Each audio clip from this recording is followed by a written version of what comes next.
Assalamualaikum. My name is Zikry Ashraf, and today my group and I are going to do a presentation on why e-cigarettes are dangerous. Hello, my name is Brandon Dillon and I'm going to introduce you the definition of e-cigarettes. E-cigarette is known as a cigarette that doesn't contain any presence of tobacco but have aerosol components which could affect the human breathing. Some people may call it as a cigalikes or a hookah pens depending on what the shape of e-cigarettes would be. Nowadays, e-cigarettes can come in thousands of shapes such as in straws and USB.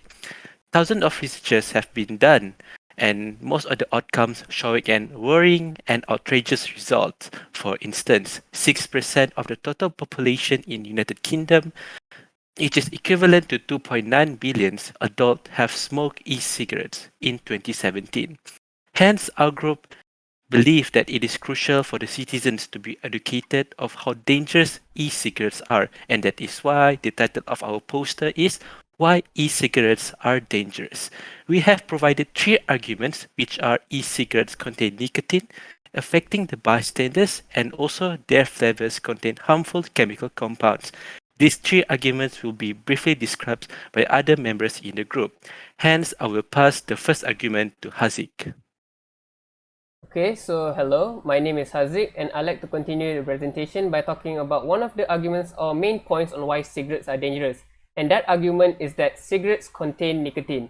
E-cigarettes are a type of electronic cigarettes that allows users to inhale an aerosol containing nicotine, flavorings and other additives. Researchers have identified that they are known to include a variety of compounds and compounds that can impact the human body in a variety of ways. Out of all the chemicals and compounds, the most known chemical in the e-juice that fills the e-cigarette cartridges contains mostly nicotine. Nicotine is extracted mostly from tobacco and creates that said aerosol when we inhale into them. Furthermore, nicotine is known to be a highly addictive and hazardous drug that is found in the tobacco plant. The addiction is both physical and emotional in that habitual users develop a craving for the chemical and users actively desire nicotine's effects. According to Amber Erickson-Gaby in 2013, these e-cigarettes users often get into the habit of using nicotine in specific circumstances such as after meals or when they are stressed. These e-cigarette cartridges that contain nicotine also contains flavorings such as fruit flavorings, beverages and even certain foods, which causes e-cigarettes to appeal more to the youth of this current generation. Additionally, I would like to emphasize that nicotine has several negative health effects as well. Nicotine poisoning can occur if you're exposed to it for a short period of time. By swallowing, inhaling, or absorbing e-cigarette liquid through our skin or eyes, people such as children and adults have been known to be poisoned. Nicotine in e-cigarettes are dangerous in developing newborns, which leads to a damaged brain development in youngsters and young adults as young as their early 20s. Moreover, some might say that e-cigarettes have less nicotine content compared to the conventional cigarette and can probably be a pathway for a smoker to quit smoking through e-cigarette usage instead.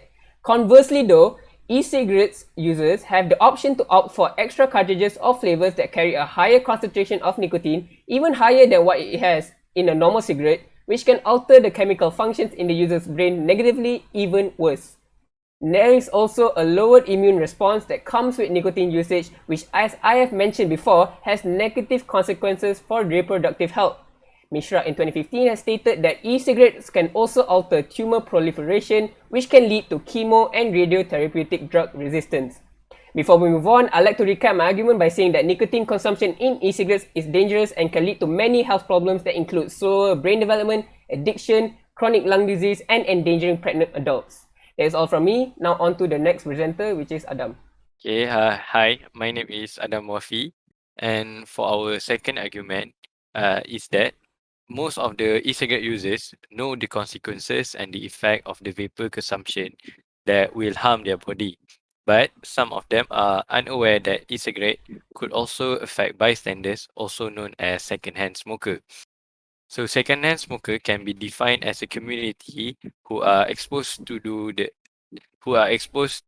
smoke emitted either during the smoking session or when the smoker puff the smoke out. The user's family and friend could also be counted as a bystanders if the user smoke near them. The e-cigarette effects on bystanders are almost the same as the first-hand smoker.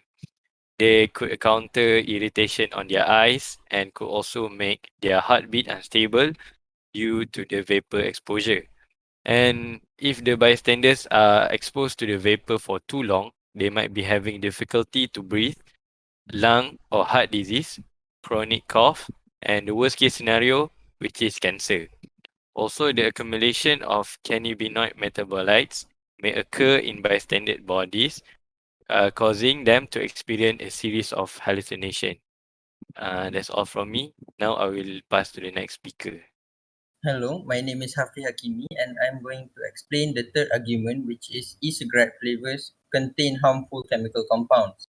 According to US Department of Health and Human Services, cigarettes can also contain ultrafine particles that can easily pass through our respiratory system and get into our lungs. Compounds such as diacetyl, a chemical contained in e-cigarette flavorings that can cause severe lung conditions. Other than that, National Academies of Sciences, Engineering and Medicine says that in e- and in e-cigarette aerosols, various chemical compounds and ultrafine particles considered to be poisonous. In order for e-cigarettes to replace aerosols in traditional cigarettes, it uses humectant as the solvent carriers in e-liquid that resembles aerosols. An example of solvent carriers used in is propylene glycol. Even though propylene glycol is considered as a non-toxic compound, vaping it can cause lung inflammation. In 2014, Bradley Drummond and Donna Upson both wrote in an article that the amount of toxicant and nicotine contained in an e-cigarette differs between different kinds of commercial e-cigarettes. Thus, the level of toxicants that get into a smoker remains unknown. To make a comparison, one conventional cigarette only contains around 1.54 to 2.60 milligram of nicotine. This means that it is hard to predict or to be certain of how much nicotine an e-cigarette actually contains. In short, the content of e-cigarette flavors is harmful towards smokers as it contains many unknown compounds that are most likely harmful besides the known dangerous compounds. That's all from me. Now let's hear from the next speaker, which is Zikry. Despite the argument given on why e-cigarettes are dangerous, e-cigarettes can also serve a good purpose. The counter-argument against why e-cigarettes are dangerous is that e-cigarettes are known as a healthier alternative to traditional cigarettes or tobaccos. The level of toxic substance and nicotine contained in e-cigarettes are less compared to traditional cigarettes. Other than that, one of the big difference between traditional cigarettes and e-cigarette is that e-cigarettes do not contain tobacco, which may cause cancer and other serious disease for the users. E-cigarettes also may have the potential to benefit users who smoke traditional cigarettes to help reduce the usage of cigarettes and to achieve cessation. This is because going cold turkey on smoking cigarettes may have big effects such as withdrawal symptoms and so on. Hence, the usage of e-cigarettes may help these traditional cigarette smokers, to reduce their usage, and one day they may achieve cessation. That's all for the counter argument. Now I'm going to pass to Brandon to conclude our presentation. In a nutshell, we can conclude that e-cigarettes serve more traits than positivity as they contain nicotine, affecting the bystanders, and their flavors contain harmful chemical compound. In order to cope this issue, government and higher ups should be responsible, but the society must also play their own respective roles in order to cope with this issue. This, however, would be difficult to achieve since not all countries agrees on banning on e-cigarettes since they have become one of the main income sources for their countries. Enforcing the law by banning those who smoke e-cigarettes in public areas may constrain its users, but as it eventually motivate people to stop consuming e-cigarettes. In short, it is all depends on us since a lot of parties have helped us to be educated of how dangerous e-cigarettes are. I think that's all from our group. Thank you for lending your ears. Thank you for watching and have a great day.